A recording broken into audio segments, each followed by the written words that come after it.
right, this is the Monday, November 23rd, 2020 Conservation Commission, Norton Conservation Commission meeting being carried out through Zoom, beginning at 6:30, which is very close to now 6:32.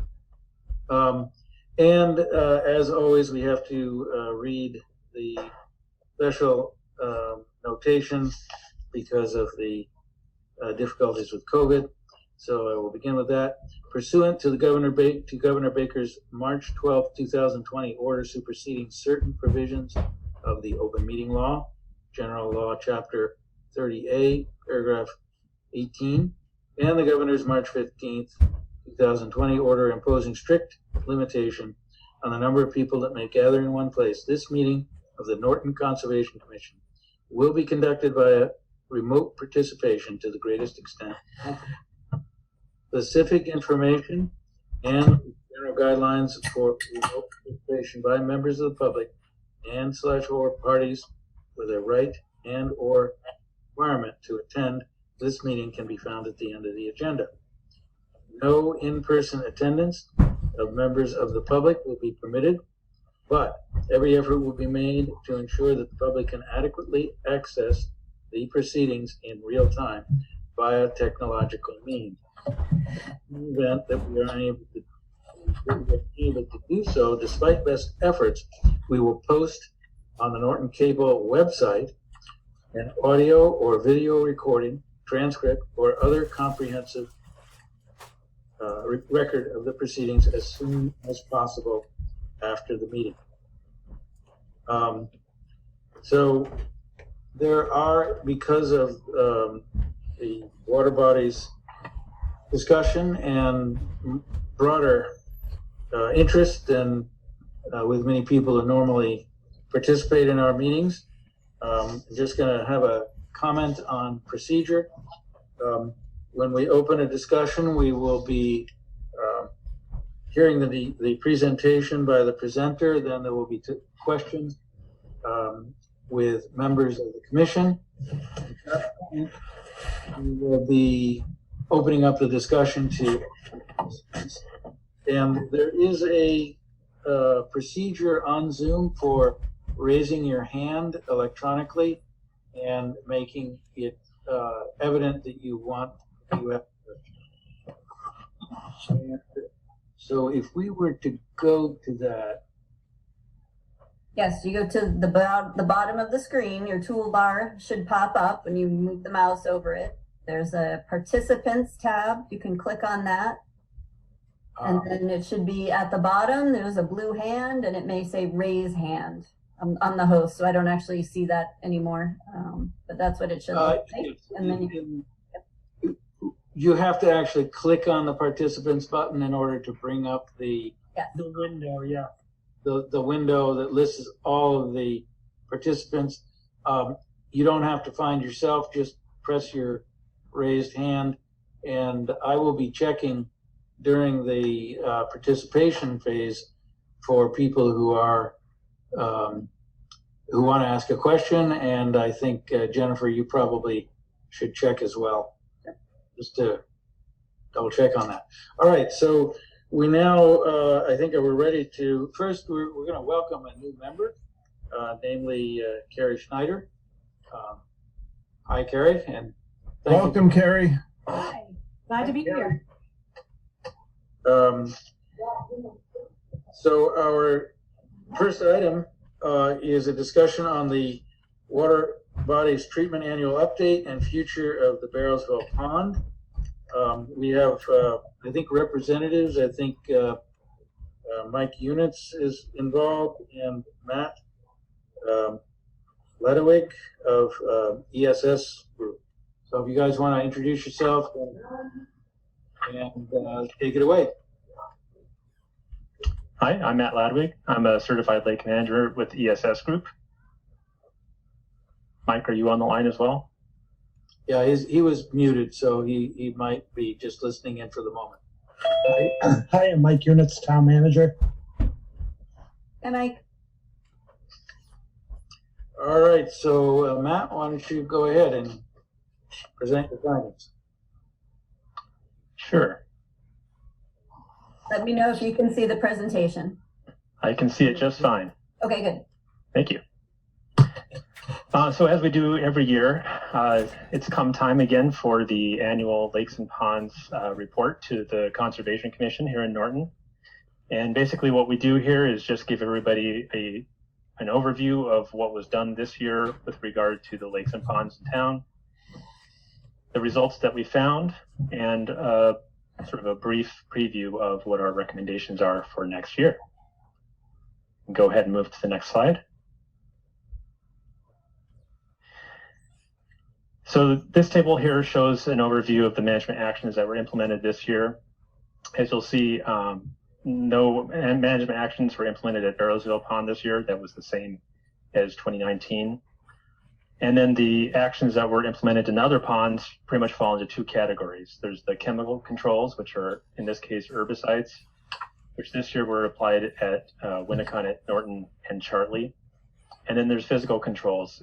In this case, we only implemented the hand harvesting for water chestnut, and that was at Norton Reservoir and Chartley Pond. Next slide, please. And here's a little bit more detail on exactly what we did at each pond. So at Winnicott Pond, as those who live on the pond, I'm sure are familiar with, we did implement a pond-wide fluoridone, also known as sonar treatment. This applied to the entire pond and went on for quite a while, starting in spring and going into the summer. And then at Norton Reservoir, fluoridone treatment was also applied. Again, same herbicide, trade name sonar. We don't actually have a total acreage at this point. The treatment contractor couldn't provide those records for us, but we do know that sonar was applied to Norton Reservoir. I also do have some updates here on the other herbicides that were planned for this year. Appears that Diquat and flumioxazin, which are also known as Reward, Tribune, or just Diquat, and Clipper, were also not applied actually at Norton Reservoir this year. That's an update that we got from the treatment contractor. Hand harvesting was done, but we don't know what acreage was completed this year at Norton Reservoir. And then at Chartley Pond, two herbicides were used to, or applied to that pond to treat both the variable leaf milfoil and fanwort in the pond, and those were Diquat and Clipper, applied to about 12 acres of the pond. There was also some hand harvesting done at Chartley Pond this year, but we don't know the exact acreage. Go to the next slide. So first, the really good news, Lake Winnicott on the left here, we've got a map of what the variable leaf milfoil cover looked like early in the spring. Now this is better than it was a few years ago, but it was definitely getting worse from the conditions just a couple of years ago after our first sonar treatment. So the town decided to proceed with another sonar treatment this year. Note that we also did have some fanwort in the pond this year, and it wasn't fully up when we were out there doing our pre-treatment survey, so it doesn't really get picked up in this map, but we're sure it was there. We did see it in the past, and that means that the beds probably were only getting bigger this year. The great news is that post-treatment, we went out in early October and we couldn't find any live sprigs of either plant. There were some dead floating mats still kind of around. That's pretty normal after treatment. So it looks like this year's treatment worked very well at Lake Winnicott, and we're hoping that control will last well into the future, but that when we go back out next spring to reevaluate the pond, that we will see minimal regrowth or perhaps no noticeable regrowth based on these results. Okay, we can go to the next slide now.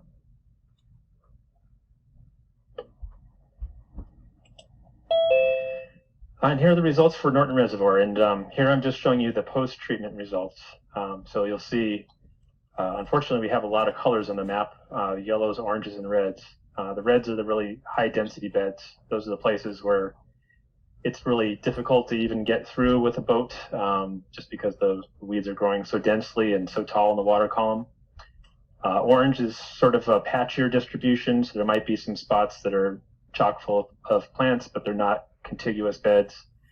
And then the yellow color just kind of shows the areas where we found occasional plants. So these might not even really be noticed if you were just kind of casually driving by in a boat. But we do notice them when we go out and map, and we did see a decent amount of coverage. So the results in Norton Reservoir this year were not what we had hoped for. These are slight reductions of what we had seen previously, but still quite a bit of plants in the reservoir, both in the basin to the north as well as the subbasins to the south. It's possible that some of these beds that we observed, they were not in great shape. They were still alive, but they were starting to senesce. Our question is whether they were senescing for natural reasons or they were senescing in response to the chemical treatment. We're hoping that it's the latter, because that would mean that next spring we would get a lot less regrowth than what we're seeing here, but we just don't know for sure right now. Go to the next slide. And this slide is showing the coverage of water chestnut in the reservoir. It's pretty hard to see where it is, and that's a good thing. We found a few small beds, mostly sparse growth, indicated by the yellow, amounted to less than 2 acres. And that's kind of about where it's been the last few years. So we've been going out and aggressively hand harvesting water chestnut, trying to get it before the seeds drop. And so far we sort of maintained it at relatively low levels of infestation, and the hope is that we can keep it stable and eventually push it into decline in the reservoir so that it doesn't take over the reservoir. Next slide, please. And then here are the results for Chartley Pond. So these look a little bit better than what we saw for Norton Reservoir. We do see there is some remaining variable leaf milfoil cover and some additional fanwork cover, but the densities aren't terribly high and the extent of the beds is not terribly high. But just remember that these beds were treated in 2020 with a contact herbicide that would likely provide single season control of these two plants. So it's likely that there will be regrowth in this pond next year, unless there's another treatment done next year. Go to the next slide. And this is the water chestnut map, what we're calling post-treatment for Chartley Pond. So although we don't know how much of the pond was actually hand harvested this year, these results are fairly good in that we only had sparse cover and it was less than 2 acres in the pond. And there's some places, such as the northeastern shoreline, where we've seen it in the past, but we didn't see it when we went out this year. So that's a hopeful sign. Again, it's one of those plants that you have to be persistent in control of, otherwise it'll come roaring back. Go to the next slide. So this is a new table that we pulled together this year, now that we have several years of implementation of the program. I just thought it would be interesting for everybody to see, an overview of the control that we've gotten since we initiated the program in 2017. So some of the patterns are a little bit complicated, but to avoid getting lost in the details, I think the thing that I'd like to focus on here is that we had a lot of red and orange dots on the left when we first started in 2017. And you see a big drop off in 2018 after we did our initial treatments and management implementation. Chartley Pond is a little bit of an outlier that year just because it was drawn down for the dam rehabilitation. But still pretty good control across the board in each of the ponds. And then in 2019, you see a little bit of an uptick, a few more plants around, some at higher densities. That's just sort of reflecting rebound of some of those plants that had been controlled in 2017, 2018 starting to come back. And that's why we decided to move forward with treatments again this year. And as you'll see, these dots on 2020 really represent sort of more of the pre-treatment conditions.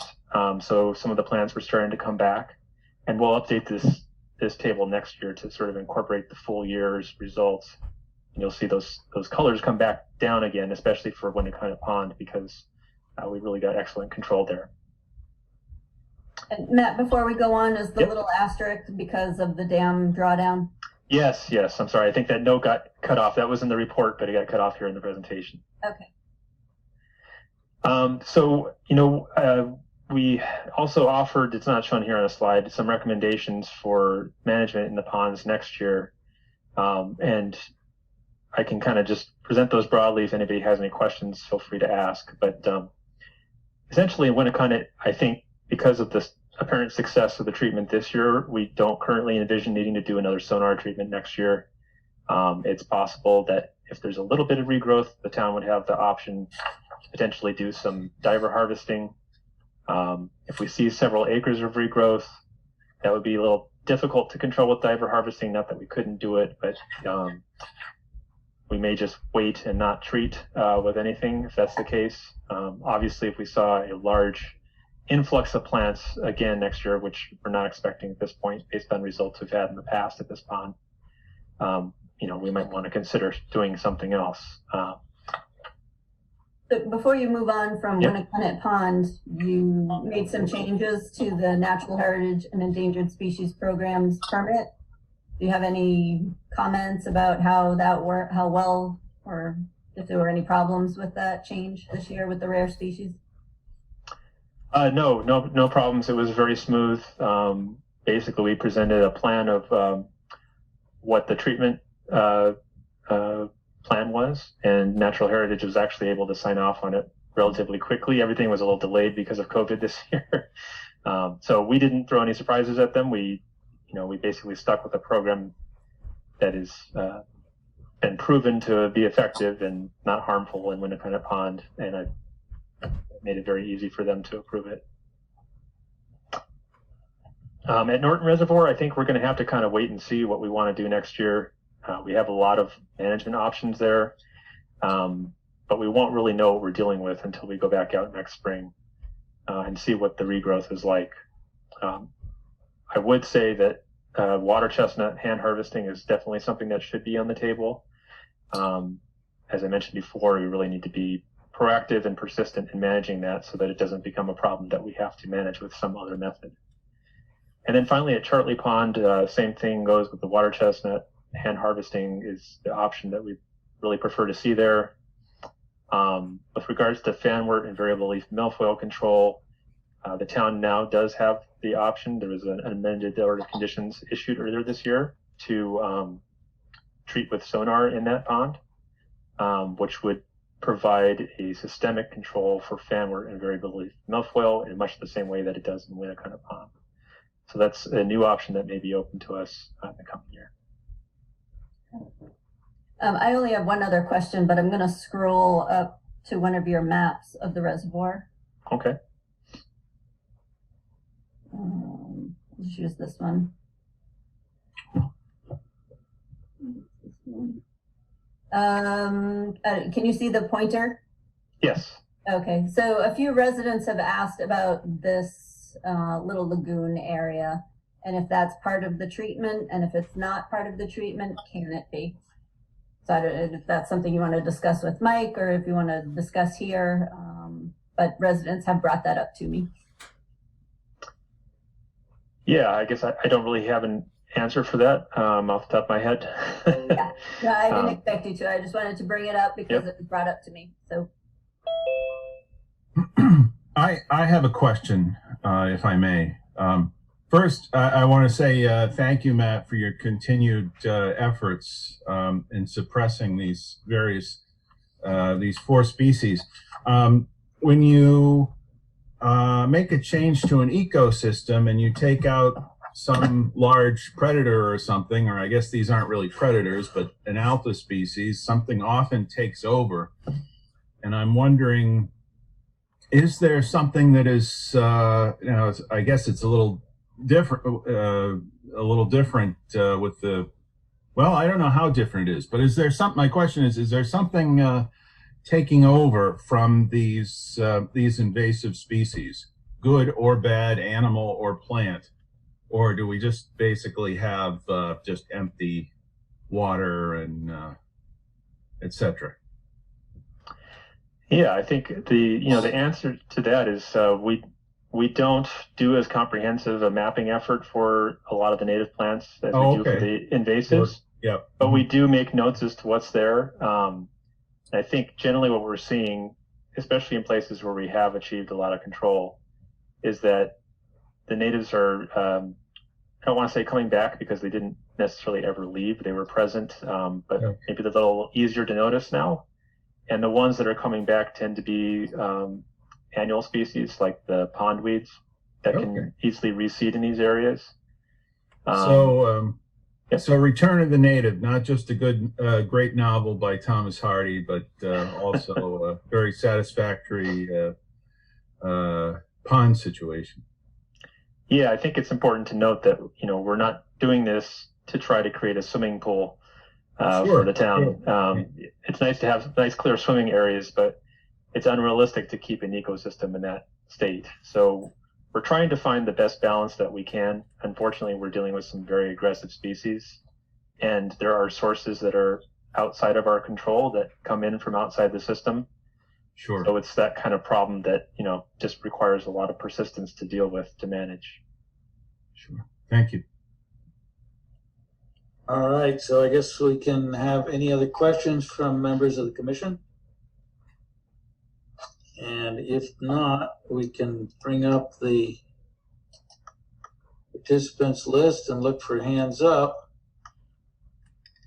So these would just be questions about the program so far, not about removing a dam at Barrowsville Pond. We didn't quite get to that discussion yet. So if you have questions about that, please hold those for a few more minutes. But if you have questions about the overall invasive plant management of the water bodies, please bring up your questions now. All right, I don't see any hands up yet. And if that remains the case, we can consider moving on to that next item. Okay, so at town meeting, it was discussed that Barrowsville Pond would not be treated. And so we just wanted to get people in the same room at the same place so we could discuss, why that was selected and what that might mean for the water body and for the abutters. So Mike and Matt, I don't know how that came, if you wanted to just discuss how that came about, just so we're all on the same page here. Thanks. I'll start. A couple of years ago, the old Tweed factory was sold, and shortly after that, the state came out with concerns about the dam at Barrowsville Pond, and our contention is that the dam is owned by whoever owns the Tweed factory, and the current owner of that property has said he has no intentions of doing the work that's needed to be done on that dam. So the discussion came up. We haven't done anything with it, but the discussion came up about if he's not going to maintain that dam, what would it take to remove that dam? And as we were trying to spread the funds out for the pond cleanup over the last couple of years of the program, the cost to treat Barrowsville Pond was extremely high. And the Water Bodies Committee looked at that with the idea, well, if we're going to spend a lot of money on that pond and then the dam's removed, it's just like we're throwing money away. So they decided to hold back on any treatment of Barrowsville Pond. Okay. And we haven't really heard anything from the owner of the dam in a while, have we? No, the guy just bought the property and has no idea what he's going to do with it. And we have not heard from him as far as taking any action on the state's request. Okay. I know we notified him that we were having this discussion tonight, so I'm not sure if he's on the call and if he's willing to say anything.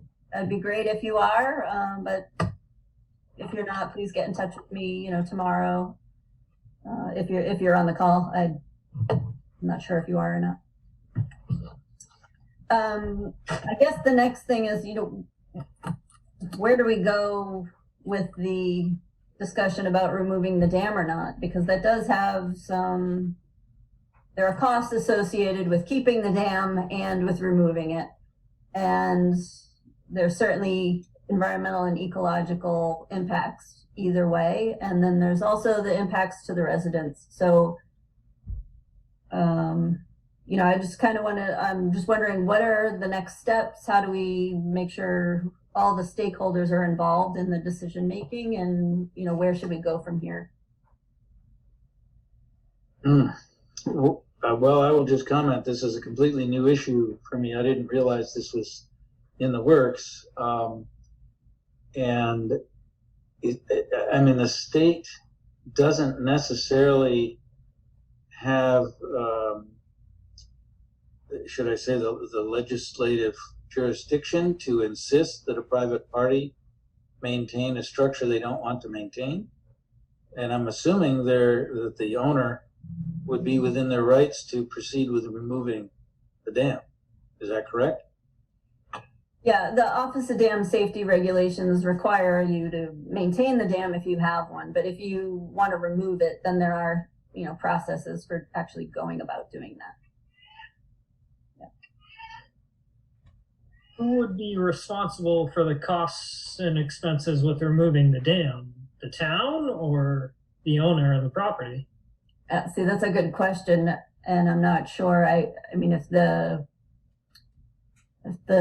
landowner owns the rights to the dam, it might be them.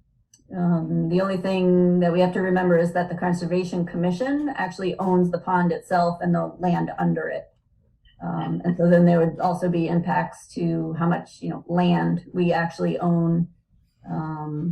And then if the dam were removed and it becomes a river, then we now have, instead of the 100-foot buffer zone from the pond, we now have 200-foot riverfront area from the river. So there's a lot of things to consider. And since it came up at town meeting, I thought we should have a discussion about it. Something else I was thinking is, do we know what it would look like if the dam was taken out and it just became a river? Like, yeah, we do. We have an idea because before it was constructed. Well, we can look at, I think it's the Mill Pond Dam off of Bay Road in Taunton. When that dam came down, the river was restored. So you can certainly take a look in that area to see what a restored river looks like. And the Division of Ecological Restoration does a number of programs every year to remove dams. And they have a whole bunch of case studies and pictures on their website about what it looks like and the process involved. Okay. What is the acreage of that pond? Approximate? So like 10 acres? It's more like 18, maybe. Bigger? I'm totally guessing. Matt will know better than me off the top of my head. Yeah, I thought it was closer to 30, but I'd have to go back and check our original reports and see. My original guess was 27, so I think between the two of us, we're close to 30. All right. Well, I mean, there's the butters may be disappointed to see the water go away, but on the other hand, there would be kind of open space that I assume left to itself would become a very nice forested area over time. So there are positive issues to removing it. How do we, It would you'd have additional flood storage is one of the other benefits. But sorry, Dan, go ahead. No, that's all right.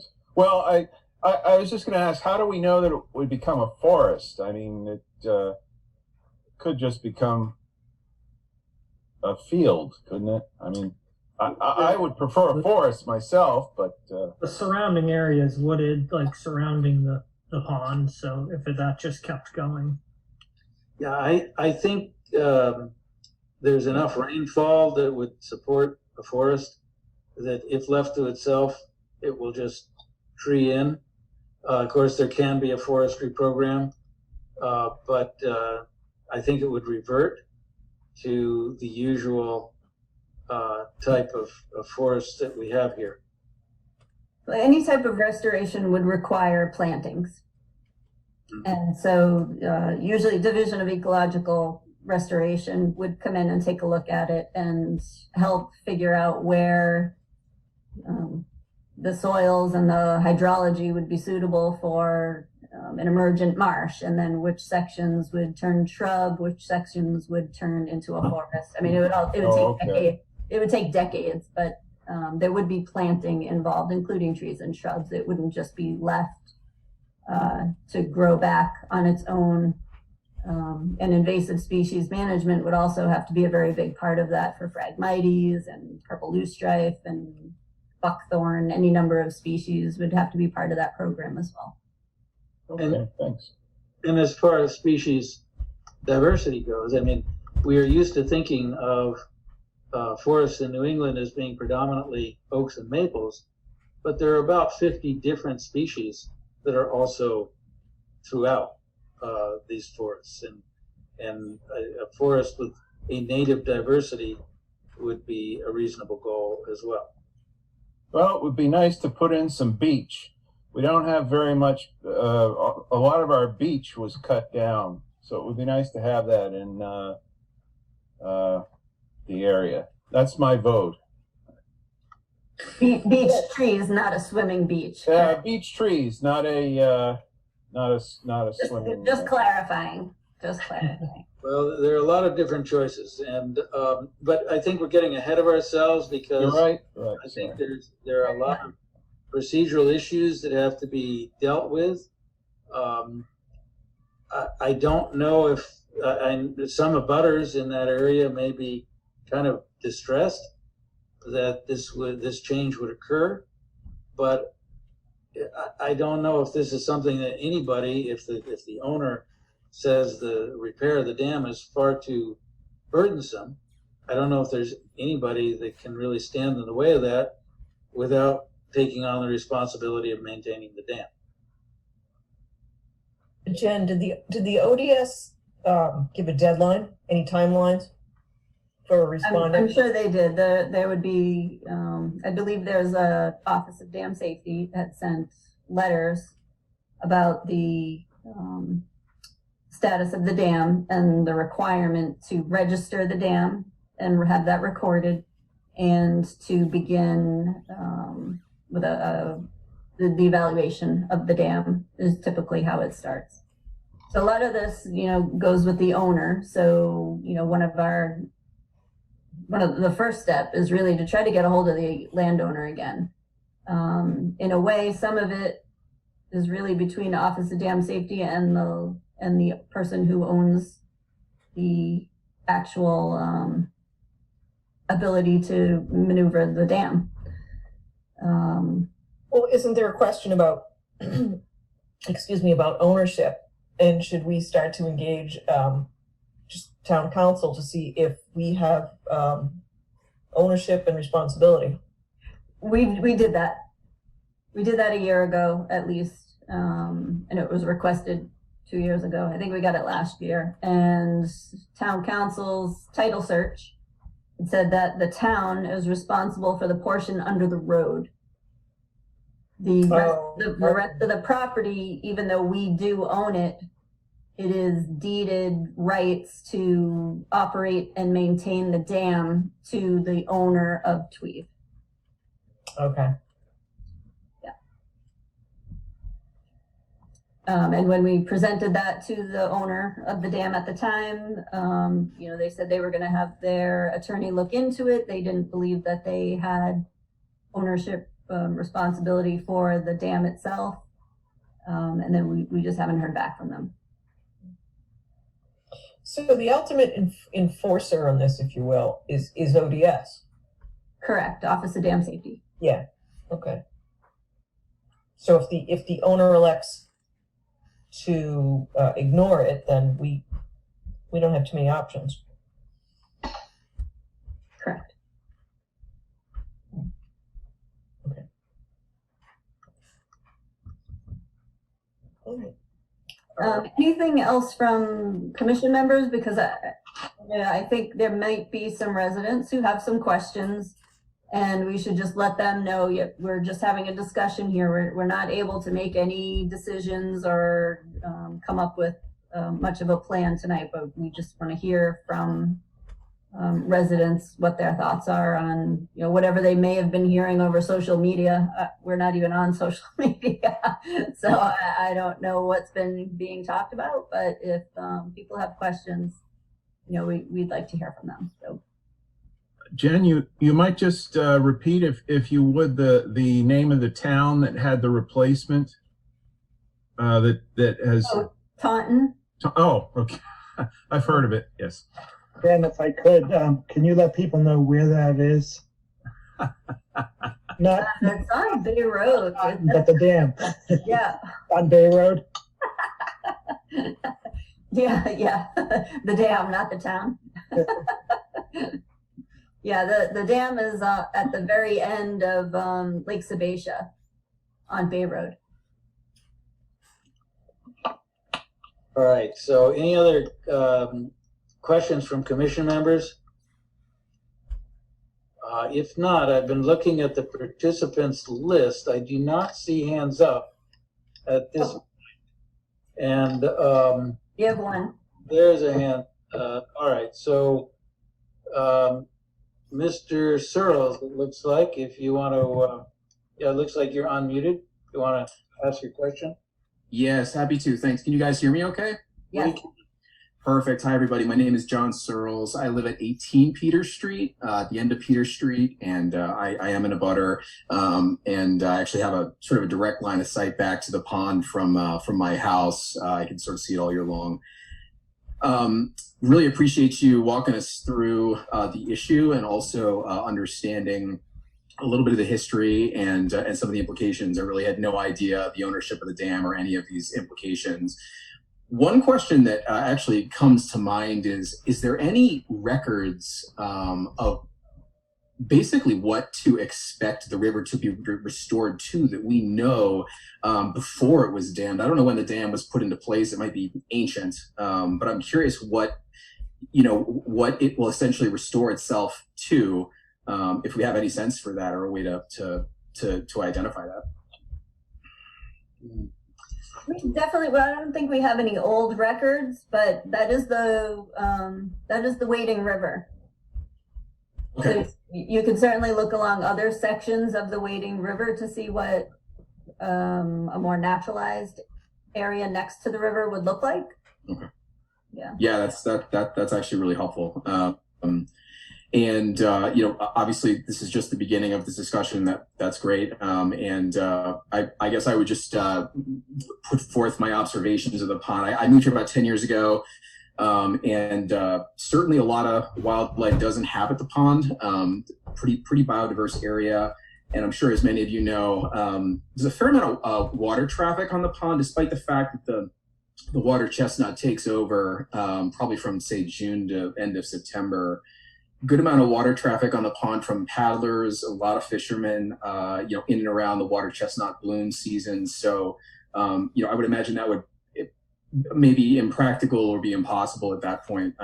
If you actually travel over the bridge during the summer, right there, there's there are people there nightly fishing. I assume that probably some of the fishing at that area would be preserved, but I would imagine the pond would not be sort of a fishing spot anymore. So there's definitely a recreational element to this that I've seen very consistently, and this year with COVID, it was significant, as you might imagine. I guess my other thought is just curious if there are any identifiable negative ecological impacts we can think to the biodiversity that's there.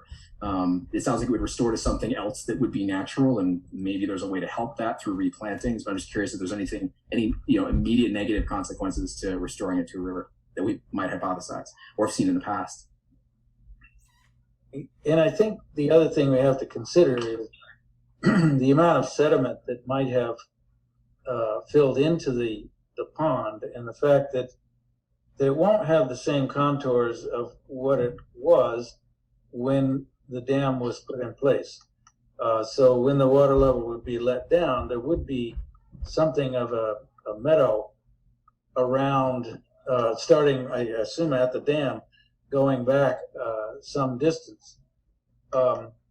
and whether or not that would be irregular and potentially result in some natural ponds that might still be fishing resources, it would be another open question.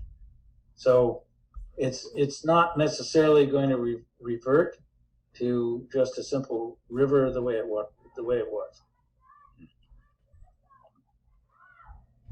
All good questions, though. Thank you, John and his wife. Were there in the beginning, pulling water chestnuts out with us, volunteering on Saturdays in muddy canoes. So we certainly thank you for that, John. Oh, you bet. Yeah, we filled up that truck with a lot of chestnut.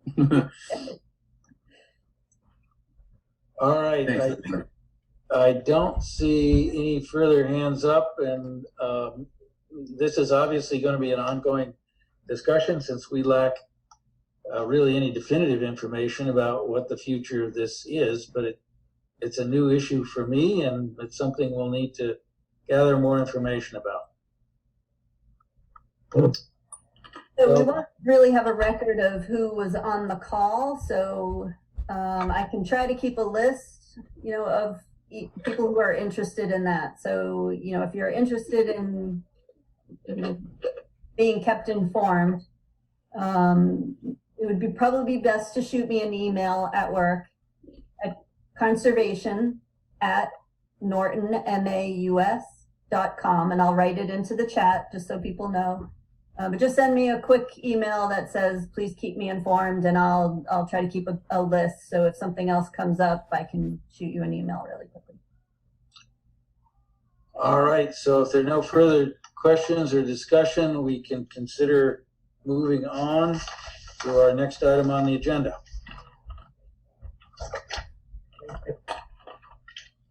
All right, thank everybody. I thank everybody for participating in this discussion. So our next item is concerns notice of intent 250-1059 AR Building Company, 195 Mansfield Avenue. Continued from multiple prior hearings concerning construction of a 40B apartment building within 100 feet of bordering vegetated wetland.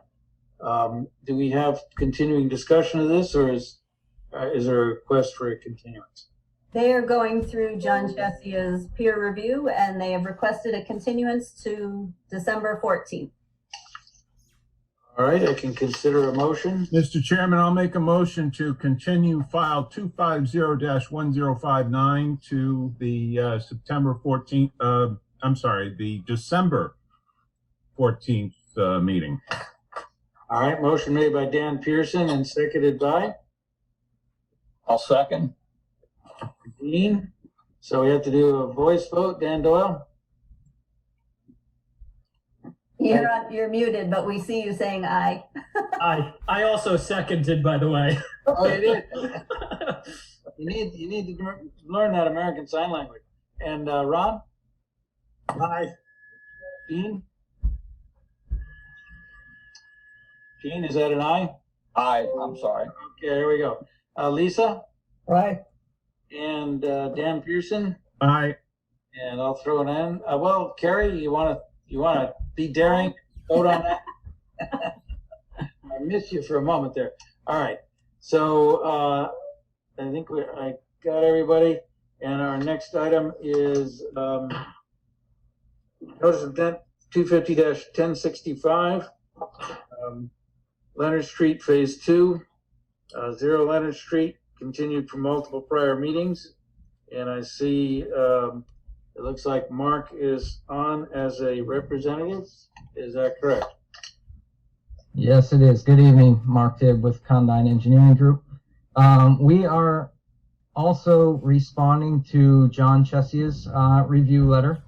We received that, I think on the 9th, and we're working through his comments and any other comments that we've had at the last meeting. A question to the board. I know a discussion of a site visit came up at the initial meeting, and I'm wondering if that is a good time, if now is a good time to schedule that so that we can, can be performed possibly before any snow or anything like that. and I'd be interested to know what the commission would like staked out in the field for a site visit. So basically that's all I have tonight. I'm just trying to potentially set that site visit up if the commission desires a site visit. I think it's helpful if you can go and see the site. Certainly the road and maybe the limit of work and the riverfront area would be helpful. The portion in the front where you have floodplain, that would be helpful.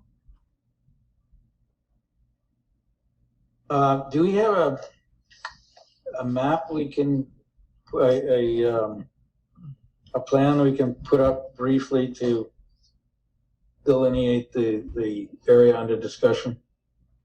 Or is that going to be a challenge? It's only a challenge if Mark doesn't have one handy, because I didn't prepare one either. I am ready. It looks like you just allowed me to share, so. I did, go ahead. I mean, I think I know exactly what the area is, but I just want to be sure everybody else agrees. Can everybody see that plan? Yes. Yes.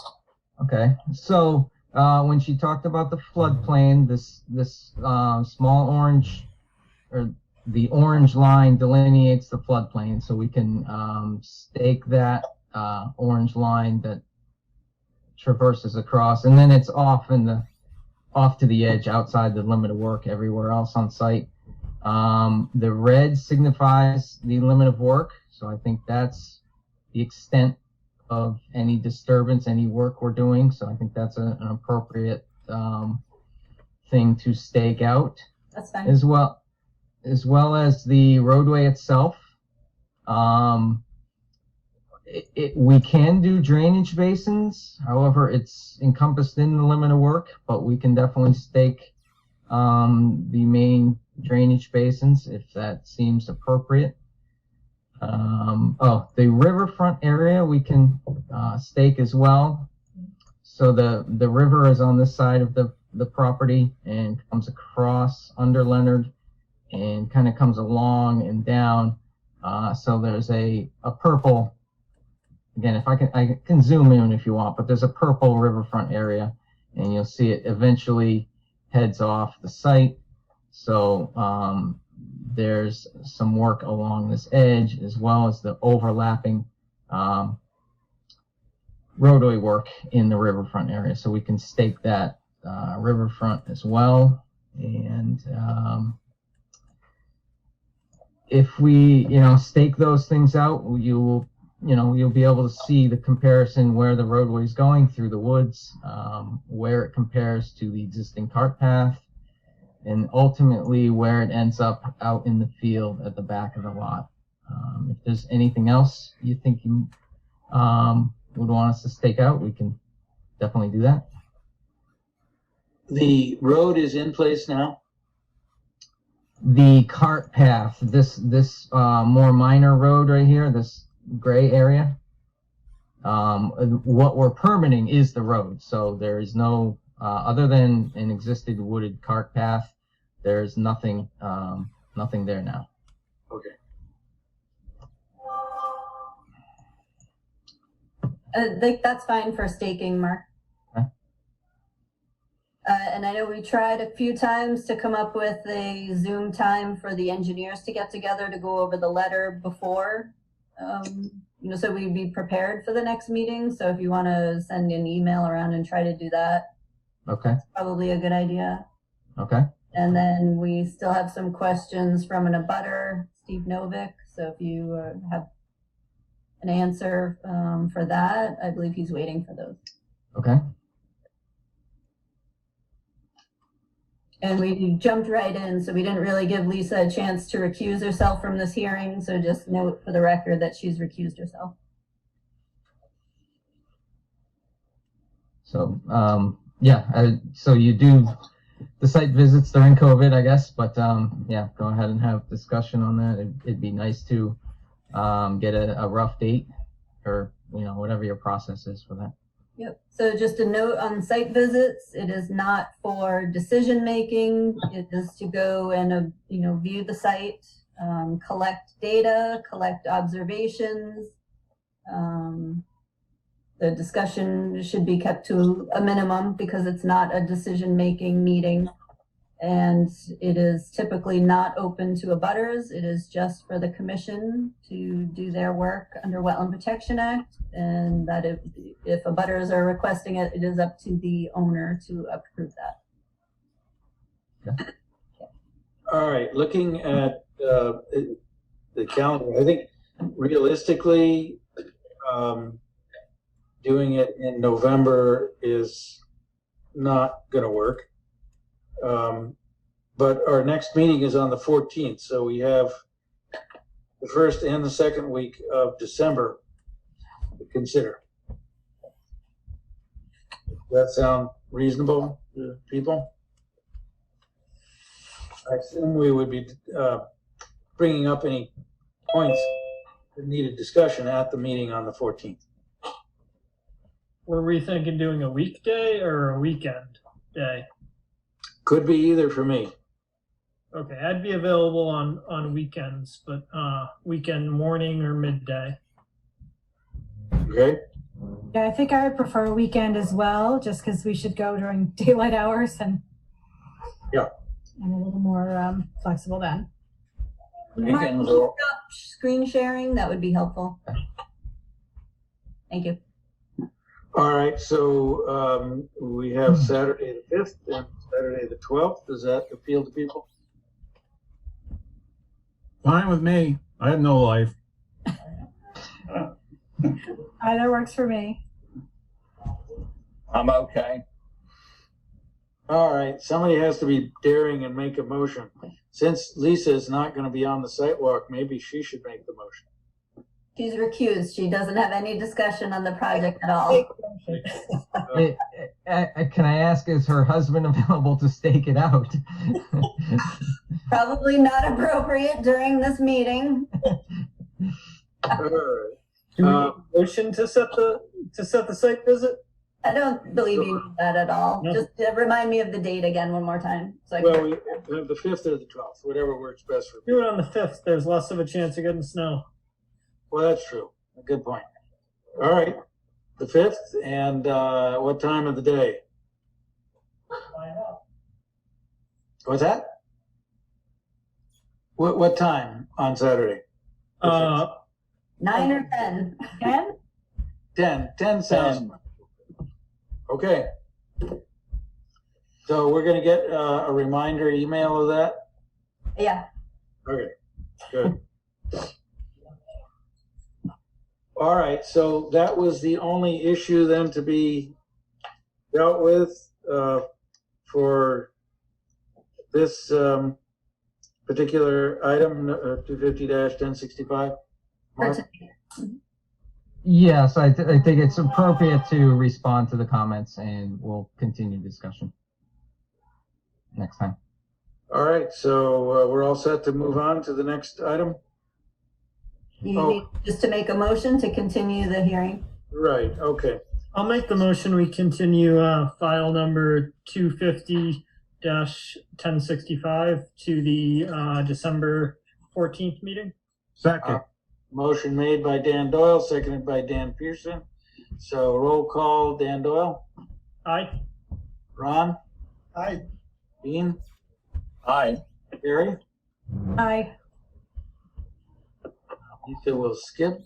Dan Abstain. Pearson. Aye. I'll throw in an aye. All right, well, thank you, Mark. Thank you.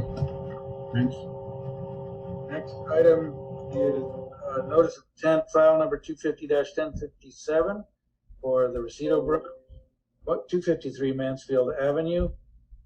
Proposed project is convert a commercial building to a 40B multi-story, multi-unit residential apartment building. And it says no news. That sounds like a motion for continuation.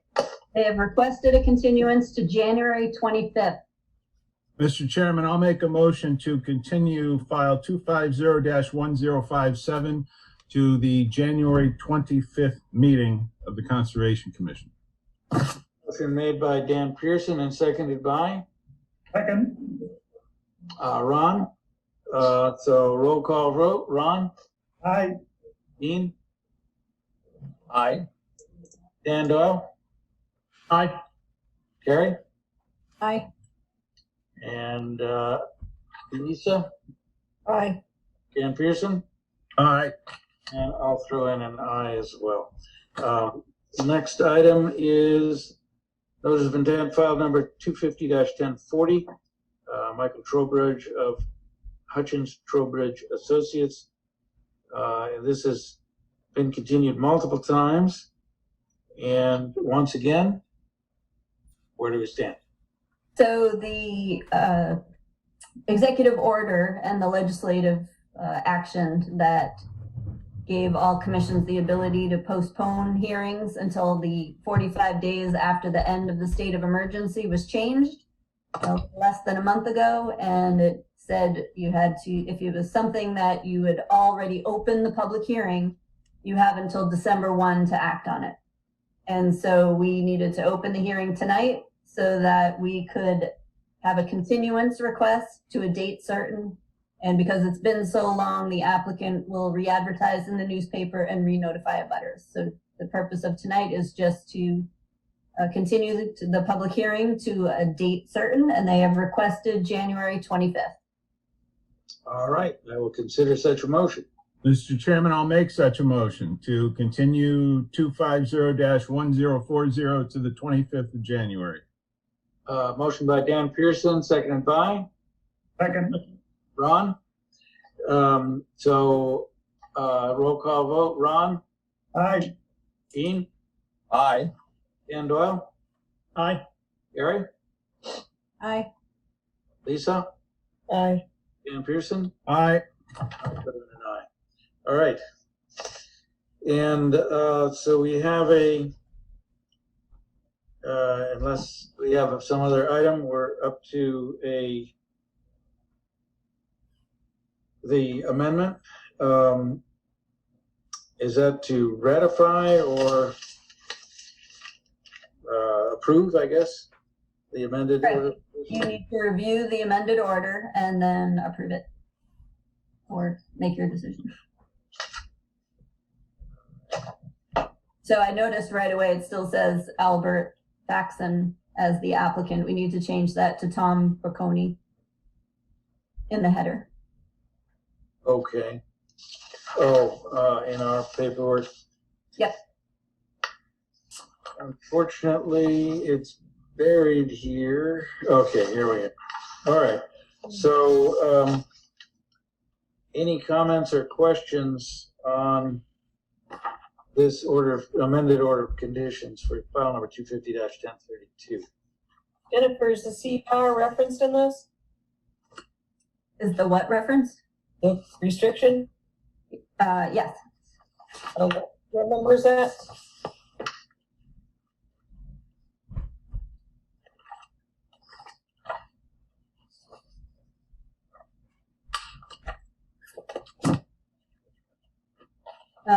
Go to the very end.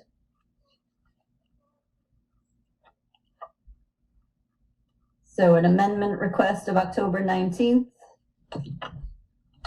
77, 78, and 79. 79 is the final conservation restriction shall be submitted prior to March 1st, as we discussed at the last meeting. And it approves the request to change their 2-to-1 riprap side slopes to a 1-to-1 retaining wall. Okay, so the replication area is planted Correct. in November, but did it take? Is it stabilized? We can ask Tim McGuire. He's on the phone. Yes, hello, can you hear me? Yeah. Hey, good evening, everyone. It's Tim McGuire from Garden Consulting here on behalf of Tom Bocconi. And yes, I was on site today, and the replication area looks pretty good. Considering the rain we've had last night and today, it still looks like it's holding up pretty well. Okay, so Jennifer, we may look at tweaking this a bit. I mean, it's been completed, but it has to achieve final stabilization at some point. So is there a condition for that? The final, it has to be number 20. The 7%. Completion Okay. of work, final vegetative stabilization by at least 2 growing seasons. Okay. has to be completed. Okay. All right. Any further comments, questions, revisions on this amended order? If not, we can consider a motion to approve the amended order of conditions. I'll make a motion to issue an amended order of conditions for file 250-1032. Motion made by Lisa, seconded by Second. Dan Doyle. All right, roll call vote. Ron, how do you vote? Aye. Gene? Aye. Dan Doyle? Aye. Gary? Aye. Lisa? Aye. Dan Pearson? Aye. And I'll throw in an aye. Okay. So Tim McGuire and Tom Bricconi, if you would both, or one of you, email me and Melissa tomorrow and tell us who is getting the original order and the address where we're sending it, that would be helpful. Sounds good. Will do. Okay, thanks. Okay, looks like we have no requests for certificates of compliance and no administrative approval items. Correct. Minutes from 11/9/2020. I think we had a full attendance at that meeting. Any questions, comments, revisions on the transcribed copy? If not, I'll entertain a motion. Make a motion to approve the minutes of the November 9th, 2020 meeting. Second. Motion made by Ron, seconded by Lisa to approve the minutes of November 9th. Roll call vote. Ron? Aye. Gene? Aye. And Doyle? Aye. Gary? I'll abstain since I was not here. Good point. Lisa? Aye. Dan Pearson? Aye. And I'll throw in an aye. All right, new business? New business, I pretty much summarized when we went over the notice of intent for 250-1040. Okay, That was it. and then we have, And then I have nothing new to add. okay, so violations, no new item. Nope. Summary was in, okay. All right, well, I guess, we'll have to, Just see if there's any outstanding issues anybody wants to bring up from the public, and then we're ready to close. Or adjourn. okay, Everybody, I just got back from the 40 Sumter banquet. Mayor Wiggins, welcome. Hey, Dan, doing good. Dan, doing good. okay. All right, so I Make a guess, motion to close the meeting. I'll second that. and as our tradition, we're not gonna do a roll call vote on this, we're just all gonna do a thumbs up. So, thank you, guys. Have a good night, everybody. Thank you. Happy Thanksgiving, everybody. Eat lots of vegetables.